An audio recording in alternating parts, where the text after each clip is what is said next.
की बांसुरी। एक सुहाना सा दिन था जब गांव के कुछ लोग बरगद के पेड़ के नीचे बैठे हुए शाम की गपशप कर रहे थे। उनमें रमनलाल, चंदन, तापन और घोलू के पापा शामिल थे। अरे रामलाला और चंदन, तुम्हारी फसल कैसी चल रही है इस साल?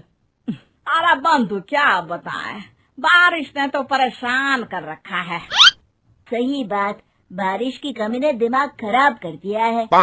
सरपंच गांव के लिए एक बड़ी खबर लेकर आता है। मेरे गांव के भाइयों सुनो जरा, हमारी सरकार ने किसानों के लिए शहर में एक सेमिनार का आयोजन किया है, जिसमें वो खेतों के बारे में और भी कुछ जानकारी देंगे।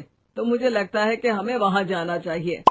सरपंच जी, मेरे खेतों में कीड़ों ने परेशान कर दिया है, उसके लिए कुछ जानकारी मिलेगी क्या? बिल्कुल, तुम्हारे खेतों के बारे में तुम्हें सारी जानकारी देंगे वो लोग। तुम तीनों को जाना चाहिए, बहुत फायदा होगा तुम्हें उससे। यह कहकर सरपंच वहां से चला जाता है और तीनों सोचते हैं कि शाम के वक्त मैदान पर मिलेंगे और वहीं से रवाना हो जाएंगे। तीनों दोस्त मैदान पर मिलते हैं और जैसे ही निकलना शुरू करते हैं तभी एक बांसुरी की आवाज सुनाई देती है। कुछ बच्चे हर बार की तरह अपना दोपहर का खेल खेल रहे हैं।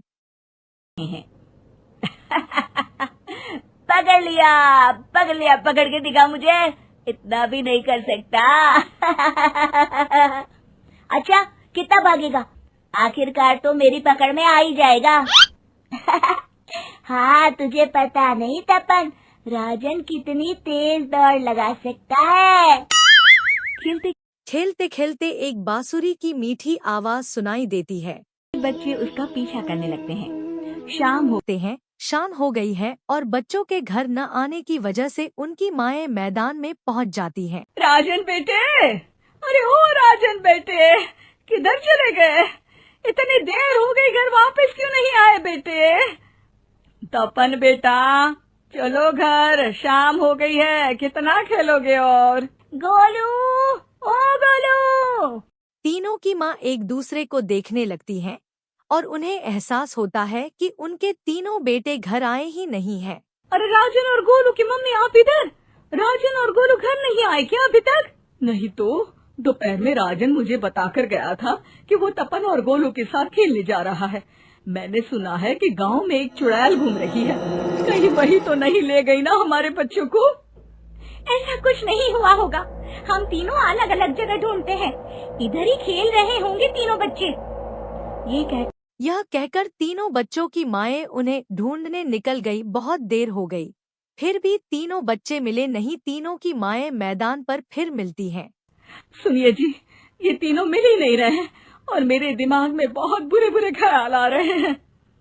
आप चिंता मत कीजिए, हम सरपंच से जाकर बात करते हैं, वो हमारी मदद करेंगे। गोलू की माँ सही कह रही हो, चलो चलते हैं। एक उम्मीद के आसरे लेकर तीनों अपनी बेटों की फिक्र में सरपंच के घर पहुंचती हैं। सरपंच अपनी शाम की चाय पी रहे हैं और खबर पढ़ रहे हैं। तभी तीनों की माएं हड़बड़ी में उनके पास आती हैं। अरे आप तीनों इतनी डरी हुई क्यों हो? क्या हुआ? ऐसी क्या बात हो गई? तिवारी जी, हमारे लड़के दोपहर से खेलने गए हैं और अब तक लौटे नहीं हैं। हमने उन्हें सब जगह ढूंढा, लेकिन हमें वो मिले ही नहीं, इसीलिए हम भागकर आपके पास आ गए। अच्छा, इनके पिता कहाँ है?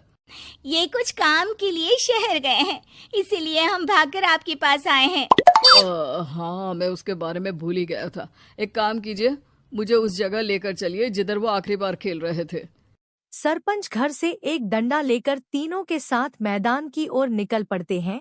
तीनों मैदान में पहुंच जाते हैं और उन्होंने ढूंढने के लिए कुछ सुराग खोजना शुरू कर दिया। पता है जहाँ ये तीनों साथ में मिलते हैं?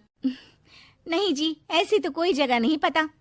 अचानक से वही बांसुरी की आवाज आना शुरू हो जाती है और सरपंच सम्मोहित होकर उस आवाज की ओर जाना शुरू कर देते हैं। अरे तिवारी जी, आप ठीक तो हैं? कहाँ जा रहे हैं? अरे ओ तिवारी जी, वो हमें सुन नहीं पा रहे हैं क्या? सरपंच बांसुरी की धुन में झुककर उसी दिशा में आगे बढ़ रहे थे। आवाज कैसी? ऐसा लग रहा है कि कोई बांसुरी बजा रहा हो। हाँ, सरपंच जी भी उसी दिशा में जा रहे हैं।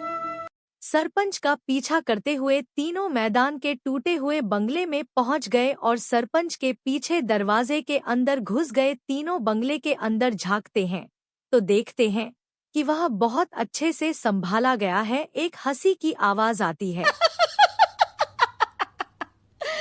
मेरी बांसुरी, तूने मुझे आज तक कभी तंग नहीं किया, हमेशा अपने जादू से लड़कों को खींच लाती है।